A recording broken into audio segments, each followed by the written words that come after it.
வணக்கம். ரொம்ப முக்கியமான விஷயத்துக்கு தான் இந்த வீடியோ. இன்றைக்கி காலையில் நம்ம அரசு சார்பில் 5,000 ரூபாய் உங்கள் அக்கௌண்ட்டுக்கு வந்திருக்கோம். எதுக்காக இந்த பணம்?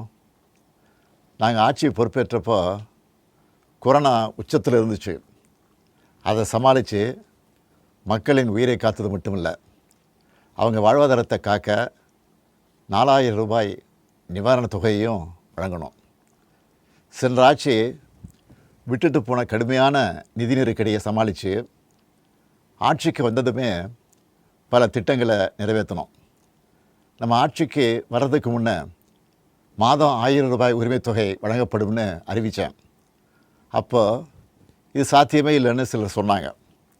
ஆனாலும் நிதி நெருக்கடியை சமாளித்து ஒன்றிய அரசினுடைய ஓரவஞ்சனையை மீறி கடந்த 2023ஆம் ஆண்டு செப்டம்பர் மாதம் முதல் கலைஞர் மகளிர் உரிமை திட்டத்தை வெற்றிகரமாக செயல்படுத்திட்டு வரோம்.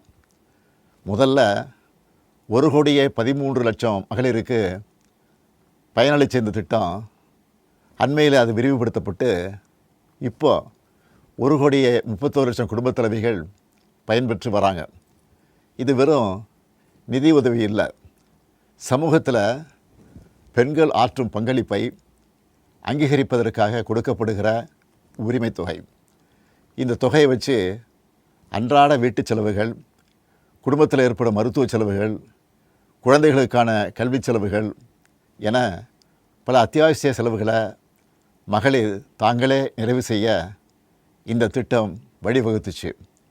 அதனால தான் ஒவ்வொரு மாதமும் 15ஆம் தேதி என்பது ஒவ்வொரு குடும்ப தலைவியும் ஆவலோடு எதிர்பார்க்கிற நாளாக அமைஞ்சிருக்கு. இவ்வளவு சிறப்பு வாய்ந்த இந்த திட்டத்தை மற்ற மாநிலங்களும் பின்பற்றி வராங்க.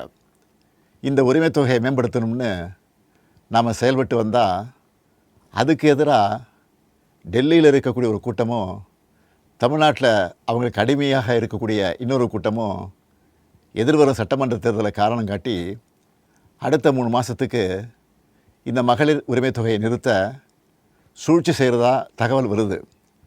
இது வச்சு நீதிமன்றத்தில் வழக்கு தொடரவும் சிலர் முயற்சி செய்வதாக செய்திகள் வருது.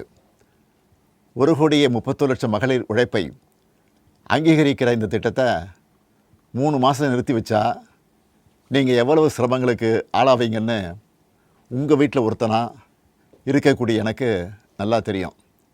கடும் வெயிலில் வேலைக்கு போக கஷ்டமான கோடை காலத்தில் இந்த தொகை நிறுத்தப்பட்டால் உங்களுக்கு எவ்வளவு வலி ஏற்படும்னு என்னால் உணர முடியுது. உங்கள் மாதாந்திர செலவை எப்படி சமாளிப்பீங்க? உங்கள் குடும்பத்தில் நோய்வாய்ப்பட்டவங்களுக்கு மாத்திரை வாங்கி கொடுக்க முடியுமா? குழந்தைகள் தேர்வு எழுதுகிற காலத்தில் அவங்களுக்கு உணவு கொடுப்பதிலிருந்து தேவையான கல்வி செலவுகளை செய்ய முடியுமா? இந்த கஷ்டத்தையெல்லாம் நினச்சி பார்த்து தான் ஒரு முக்கியமான முடிவை எடுத்திருக்கிறேன். அதன்படி இந்த பிப்ரவரி மாதம் மட்டும் இல்லாமல் அடுத்த 2 மாதம், அதாவது மார்ச் ஏப்ரலுக்கான உரிமை தொகை தவணைகளை சேர்த்து 3,000 ரூபாயும், கூடுதலாக கோடைக்கால செலவுகளை கருத்தில் கொண்டு மேலும் 2,000 ரூபாய் சிறப்பு தொகையும் சேர்த்து இந்த பிப்ரவரி மாதம் 5,000 ரூபாயை சிறப்பு மகளிர் உரிமை தொகையாக 1,31,00,000 பெண்களுக்கு வழங்க உத்தரவிட்டிருக்கிறேன். இந்த தருணத்தில் இன்னொரு அன்பான வேண்டுகோள். இந்த 5,000 ரூபாயை அடுத்த 3 மாதத்துக்கு நீங்கள் பயன்படுத்திக்கணும் என்பதால் கொஞ்சம் கவனமாக செலவு பண்ணுங்கள். முடிஞ்ச அளவுக்கு சேமிக்கவும் பாருங்கள். அன்பு சகோதரிகளே, உங்கள் ஆதரவோடு அடுத்து அமையப்போகிறதும் திராவிட மாடல் ஆட்சி தான். அதனால் நீங்கள் மனம் குளிரும் சிறப்பான ஒரு அறிவிப்பையும் இந்த நேரத்தில் சொல்ல விரும்புகிறேன்.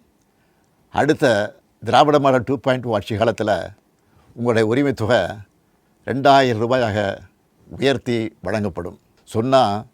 சொன்னதை செய்கிற முத்துவேல் கருணாநிதி ஸ்டாலின் கொடுக்கிற வாக்குறுதி இது. இதையும் எப்படி பண்ணுவோம்னு சிலர் கேட்கலாம். கடந்த ஆட்சியின் 10 ஆண்டுகளில் தமிழ்நாடு அடைய முடியாத பொருளாதார வளர்ச்சியை இந்தியாவே திரும்பி பார்க்க அளவுக்கு சாதித்து காட்டினவங்க நாங்கள். அதனால் எந்த தடை வந்தாலும் அதையெல்லாம் தாண்டி தமிழ்நாடே வெல்வோம் ஒன்றாக.